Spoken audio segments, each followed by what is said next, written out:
How to delete food entry in MyFitnessPal.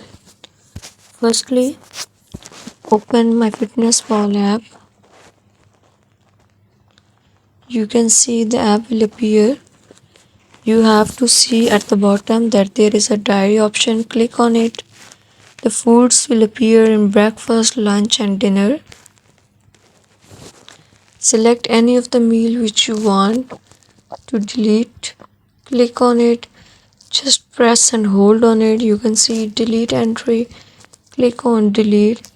In this way, the food will be deleted from your goals or from your diary. Thank you so much. Before this, just make sure watch the complete video and consider showing your support by commenting, liking, sharing and subscribing to our channel for more valuable content in the future. Your engagement is highly appreciated. I wish you very good luck. Thanks.